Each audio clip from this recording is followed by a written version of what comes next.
enquanto o setor produtivo brasileiro mantém cautela em relação à redução das tarifas adicionais de 50% dos Estados Unidos, o acordo Mercosul-União Europeia entra no radar como uma ótima alternativa estratégica. E um dos setores que está de olho aí nas negociações é o da fruticultura. Por isso, eu converso agora ao vivo com o diretor executivo da Associação Brasileira dos Produtores e Exportadores de Frutas e Derivados, Eduardo Brandão. Eduardo, primeiramente, bom dia. Seja bem-vindo aqui com a gente, tudo bem? Bom dia, Felipe, tudo ótimo, um prazer estar com vocês aqui. É uma satisfação nossa. Bom, a gente vai falar um pouquinho aqui sobre essas alternativas, essas negociações, expectativas com esse acordo Mercosul-União Europeia, mas eu quero aproveitar a sua participação para dar uma contextualizada, uma atualizada em relação ao cenário, porque a Abrafrutas ela tem sinalizado cautela, por exemplo, em relação às tarifas impostas pelos Estados Unidos. Então, queria que você trouxesse para a gente qual exatamente hoje é o impacto dessas sobretaxas para os exportadores de frutas frescas e derivadas aí. De fato, há reflexos ainda por conta dessas tarifas americanas? Perfeito. Em relação ao tarifaço americano, tão comentado nos últimos dias, nos últimos meses aí, a gente tem levado isso com cautela, estamos aguardando, inclusive, o governo federal nos dar uma posição definitiva dessas conversações que estão acontecendo com o governo americano, mas a gente já sabe que o impacto, pelo menos inicial, não foi tão grande como a gente pensava. A gente realmente houve redução de volumes exportados para os Estados Unidos. Nós estamos falando aqui, quando falo nos Estados Unidos, especialmente em 4 frutas: manga, uva, papaya e melão, né? Melão e melancia, e algumas processadas. Então a gente está meio cético ainda, aguardando. Estamos tentando nos adequar à situação, quer dizer, reduzindo a nossa margem de lucro para tentar atender os nossos compradores e tentando repassar esse preço para o consumidor americano, que no caso da manga, por exemplo, pagou, porque a nossa janela de exportação para os Estados Unidos é uma janela relativamente pequena, de 3 meses, mas a gente está ainda na incerteza do que vai acontecer com as outras frutas que as safras começam, especialmente agora nos últimos 3 meses do ano. Então a gente está cético, mas estamos aguardando e com esperança de que isso possa se resolver e a gente tenha essa tarifa tirada, e essa sobretarifa, né? E a gente continue pelo menos com o que a gente tinha antes da maioria das frutas, que girava em torno de 10%. Falou aí, né, uva, manga, melão, enfim. Eu conversei com alguns representantes aí do setor de uvas e eles dizem que estão um pouco preocupados, que eles sofreram mais o impacto. Essa é a avaliação de vocês também, que é um dos setores que mais sofreu, ou que mais sentiu, na verdade, esses impactos aí, foi a cadeia produtiva da uva?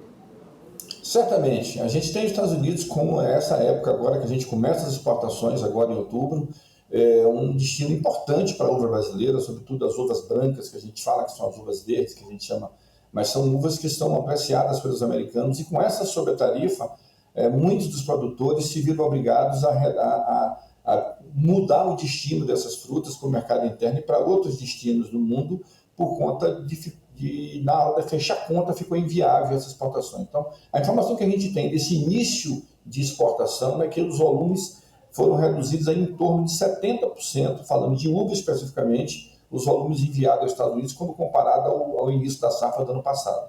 Mas a gente espera que tenha um acordo, que a gente consiga ajustar, pelo menos enquanto ocorre o acordo, que essa sobretarifa seja retirada enquanto durar o acordo. Então, para nós seria excelente, porque a gente ia passar essa questão da safra de uva aí sem essa sobretarifa.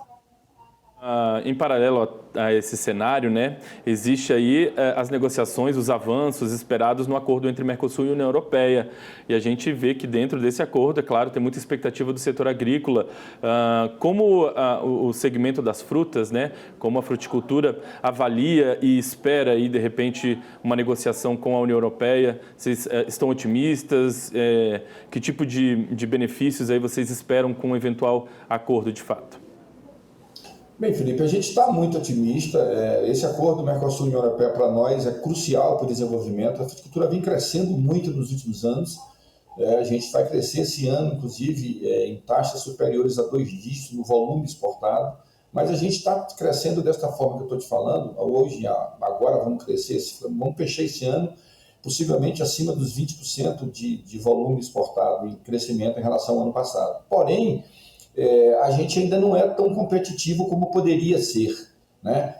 Vale lembrar que lá atrás, em 2013, 2014, a gente perdeu o benefício do SGP, que a gente fala que é o Sistema Geral de Preferência da União Europeia, onde a gente teve as tarifas oneradas. Então, hoje a gente tem tarifas altas, concorre com os nossos principais concorrentes, sobretudo da América do Sul e América Central, de forma desleal, porque, por exemplo, eles estão com tarifa zero, né? A gente está bem atrás, com tarifas que superam os 10%, e me arrisco a dizer a você que na contextualização do Acordo Mercosul-Europeia, a fruticultura, dentre as atividades do agro, será, se não a mais, uma das mais beneficiadas. Então, a gente espera que isso seja definido rapidamente para que a gente possa... Eu levantei alguns números para que vocês possam ter noção. Por exemplo, dentro do acordo hoje que está escrito e aprovado lá, a partir da assinatura do acordo, no outro dia a uva, por exemplo, que é uma fruta extremamente importante, está no top 5 das frutas exportadas, ela passa a ter zero de tarifa. Hoje a tarifa está em 11%.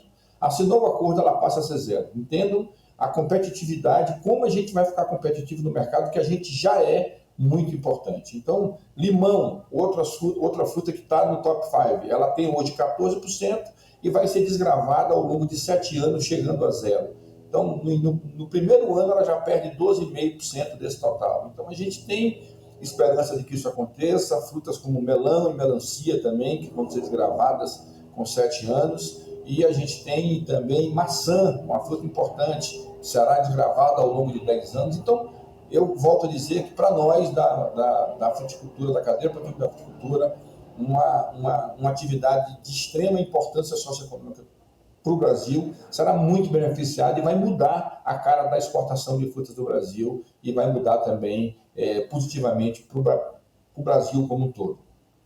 Essa é a nossa torcida também. Olha, quero agradecer demais a gentileza de ter conversado aqui com a gente hoje de manhã, apresentado um pouquinho desse cenário.